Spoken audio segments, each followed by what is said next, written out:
Olá, terceiro ano, tudo bem com vocês? Saudade, hein? Mas vamos seguir com a nossa primeira revisão. Hoje nós vamos fazer uma revisão do primeiro bimestre, tá? Eu vou dividir em duas partes para não ficar um vídeo muito longo, não ficar assim cansativo da gente ver.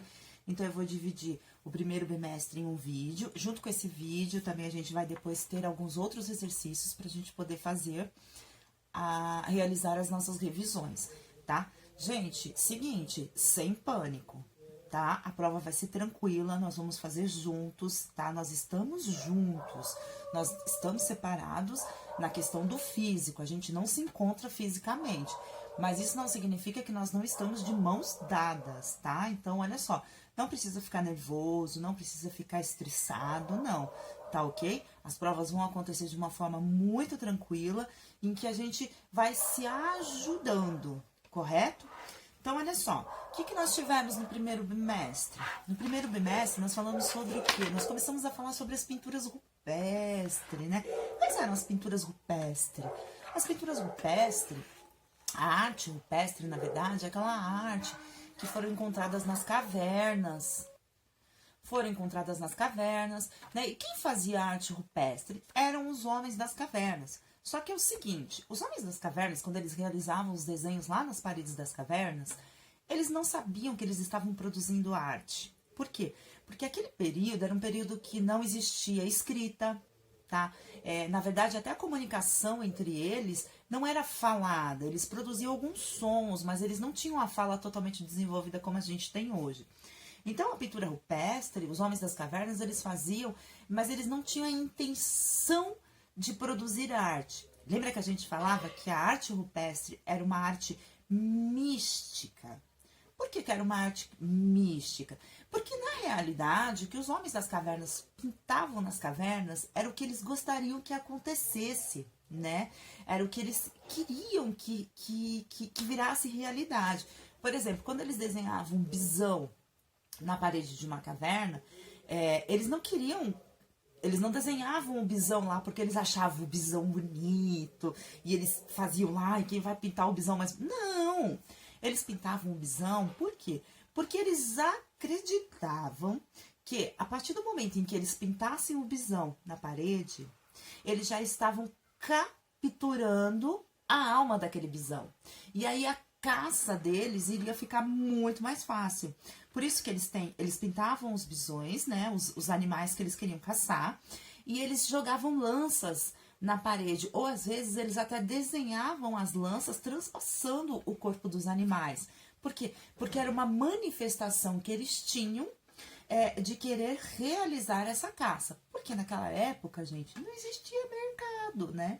Ninguém falava, tô com fome, vou ali no McDonald's comer um lanche. Não, naquela época eles tinham que caçar para poder se alimentar, né? Então, podia acontecer deles ficarem sem caçar durante muito tempo. E aí o que acontecia? Eles ficavam sem comer, né? Naquela época não existia ainda agricultura, eles não tinham hábito, eles não sabiam plantar e viver do que eles plantavam. Não, então eles tinham que caçar os animais. Então a gente fala que a pintura, que a arte rupestre, ela é uma arte mística. Por quê? Porque eles tentavam ali, através daquela arte, projetar o quê? Os sonhos que eles tinham. Eles queriam projetar ali as ações as quais eles queriam realmente realizar. Que na verdade eles queriam o quê? Ser bem-sucedidos na caça. Então, eles pintavam. Mas eles não tinham a intenção de fazer arte. Eles não imaginavam que aquilo, hoje, quando alguém descobrisse uma caverna, como essas muitas que nós temos por aí, eles não imaginavam que nós iríamos chamar isso de arte rupestre. Entendeu? Então, eles não existia essa intenção. E o que essa arte rupestre ajuda a gente hoje? A entender o que aconteceu no período em que eles viveram. Por quê?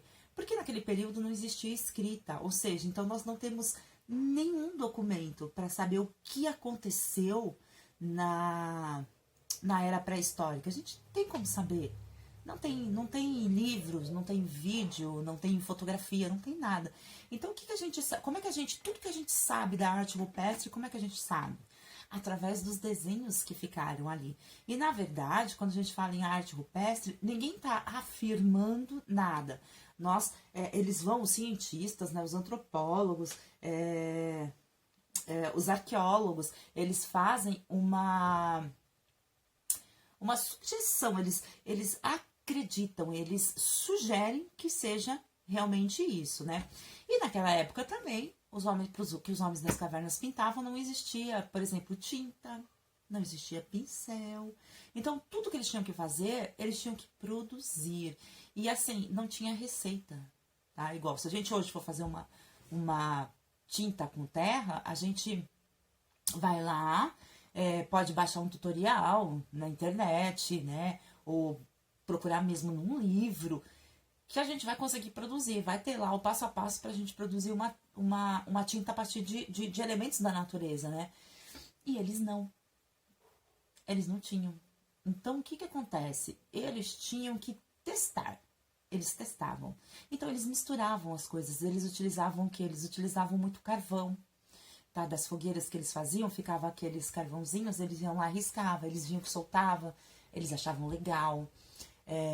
Eles misturavam, por exemplo, a terra com sangue de animal. Aí eles percebiam que a partir daquela mistura eles tinham uma coisa que eles podiam passar ali na parede e que ela iria ficar fixa. E os pincéis, eles também foram se virando, né? Primeiro eles faziam com as mãos, com os dedos ali, né? Eles usavam essa partezinha, usavam o dedo.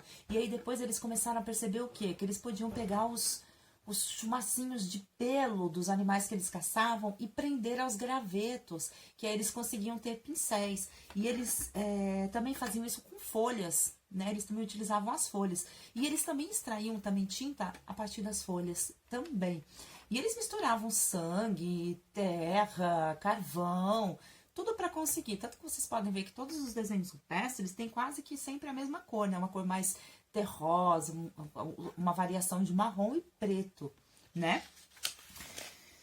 E aí a gente fez o quê? A gente fez uma tinta, a gente viu os bisões, a gente conheceu ali algumas cavernas, né? Algumas cavernas na França, na Espanha, no Brasil. A gente tem bastante cavernas aqui no Brasil. Tem um sítio bem vasto. E aí, pegando esse gancho dos homens das cavernas, onde é que a gente chega? No grafite. O grafite, todo mundo sabe, né? O grafite é aquela arte de desenhar em muros, né? Que a gente pode utilizar várias técnicas para desenhar, né? Que a gente vai falar delas já já. Mas então, olha só, o grafite, na verdade, ele é uma adaptação. Por quê? Na arte, a gente costuma utilizar muito o termo suporte. Quando eu digo assim, eu vou fazer um quadro, qual vai ser o meu suporte? Uma tela. Eu vou fazer um desenho com aquarela, qual vai ser o meu suporte? Papel. E na arte rupestre, qual era o suporte? A parede das cavernas. No grafite, qual é o suporte? Os muros, as paredes. Então, olha só, a semelhança que existe entre a arte rupestre e o grafite. O suporte é o mesmo. Porém, o que muda é o quê? São as técnicas, né? Igual hoje um grafiteiro, ele não precisa misturar terra com sangue, nem usar carvão para pintar um muro, né? Ele vai numa loja especializada e compra os sprays, né? Eles podem, por exemplo, também escolher entre as diversas cores que existem. Sprays como este, né? Isso aqui é utilizado para fazer o grafite. Tinta spray, né? Lembra que a gente viu? A gente aperta aqui, ó. Spraia. Então, isso aqui é o que os grafiteiros utilizam, certo? Os homens das cavernas não existia loja, não tinha essa infinidade de materiais que a gente tem hoje, né? E os homens das cavernas também só tinham uma única técnica, que era a técnica do desenho, né? O desenho livre. E no grafite, não. O grafite, ele tem o desenho livre e eles podem fazer também o quê? Lembra que a gente conversou? Sobre os stencils, Lembra? Olha só, lembra que eu fiz esse aqui pra vocês verem?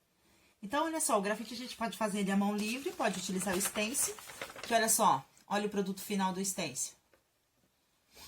Esse e esse, né? É o mesmo, é com base nesse aqui. Aí, o que eu faço? Eu faço essa máscara, coloco ela aqui, aperto e fica o meu desenho, certo, gente?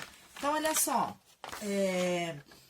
as técnicas são variadas para fazer o grafite, né? Pode utilizar o stencil, o desenho livre, entre outros, né? Tem outras técnicas também de produzir o grafite, mas a que a gente mais viu foi essa. Coisas que os homens das cavernas não tinham, né? Então, o grafite, ele se assemelha à arte rupestre através do quê? Do suporte, a parede, né? E na arte rupestre também a gente vê muito nos muros, né? Essas escritas, né? Olha só. Lembra que nós falamos? Eles utilizam muito essas escritas, né? Naquela época eles não escreviam, né? Eles não escreviam. E pode-se dizer também que existe o quê? No grafite existe uma intenção. O que é essa intenção? Por exemplo, o grafiteiro, ele tá insatisfeito com a política. Ele vai lá e faz um desenho para chamar a atenção das pessoas para o que está acontecendo, para o momento atual, do que está acontecendo na nossa política. Então, isso também chega muito próximo da arte rupestre. A arte rupestre, eles tinham a intenção do quê? De sobrevivência, né? Eles queriam pintar ali o bisão para facilitar a caça deles e eles não ficarem muito tempo sem comer. E o grafite, eles têm também ali a intenção deles, eles fazem um desenho para chamar a atenção de outras pessoas para algo que eles acreditam que não esteja bom.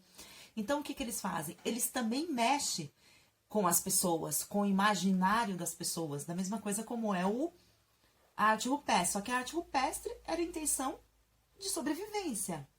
E o grafite é o quê?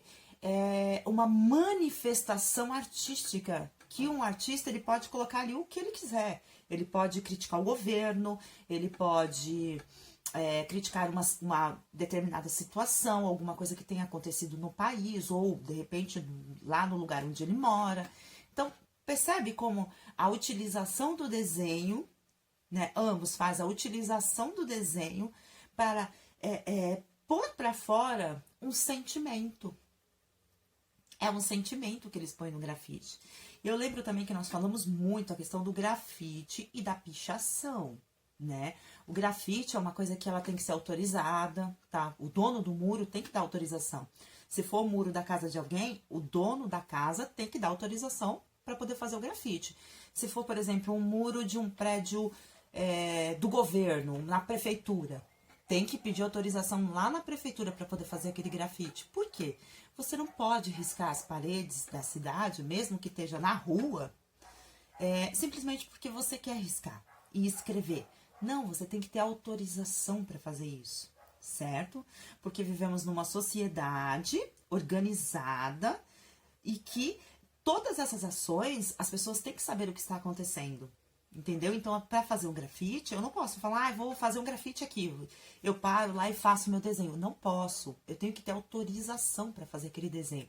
Mesmo porque, se passar ali uma viatura de polícia, alguma coisa, eu posso até ser presa, né? Porque pichação é depredação, é destruição, é destruir o patrimônio, seja ele público ou particular. Então, não pode, a gente não pode invadir o espaço do outro. Eu não posso ir no muro do meu vizinho, pintar o muro do meu vizinho sem que ele queira que eu pinte. Eu não posso. Ele tem que me autorizar, certo? Então, assim, existe uma diferença grande entre grafite e pichação. Pichação é crime. Grafite é arte. É diferente. Pichação não é arte. Grafite é arte. Arte que a gente assemelha com a arte rupestre, certo? Eu lembro que nós falamos também, lembra que nós temos aqui em São Paulo o Beco do Batman, que eu mostrei pra vocês, a gente tava até na escola ainda, eu cheguei a mostrar pra vocês várias imagens. Não estava não, nós já estávamos fazendo videoaula. Eu mostrei pra vocês várias imagens do Beco do Batman. O Beco do Batman, hoje ele é um ponto turístico em São Paulo. tá? Ele é todo grafitado. Ele tem grafite espalhado por toda parte. E ali também tem que existir também. Existe ali um acordo entre eles para que se possa realizar essa ação desse grafite, certo? E, bom, já falei do stencil. Bom, então já falamos praticamente de tudo, né? Quais são as técnicas utilizadas no grafite, que é o desenho livre e o stencil, né? Na arte rupestre, não, era só o desenho livre, né? A arte rupestre era uma arte mística, né? Porém, era uma arte de intenção de que algo realmente fosse acontecer. E no grafite a gente tem uma arte de protesto, né? Uma arte que questiona alguma coisa, né? Aquele desenho não é feito ali só porque ele é bonitinho, não, é um desenho ali para de repente despertar um pensamento, chamar a atenção da população, de quem passa ali, né? E lembrando que todos esses grafites, né, gente, eles fazem parte do nosso imaginário, porque a gente vai vendo, a gente vai registrando, Então eles acabam fazendo parte da nossa cultura, né? Eles também é parte da nossa cultura, do nosso desenvolvimento cultural. Certo, galerinha? Então, a nossa primeira parte de revisão é essa, tá? Vai ser arte rupestre, grafite, ok? Essa é a primeira parte, a revisão do primeiro bimestre. Tá aqui. Depois a gente vai treinar de outras formas, tá? Eu vou mandar pra vocês um texto escrito, alguma coisa assim, pra vocês estudarem mais um pouco. Não se preocupem, ok? Vocês não estão sozinhos, nós estamos todos juntos. Vai ser tranquilo, um ajudando o outro, ok? Obrigada, até a próxima.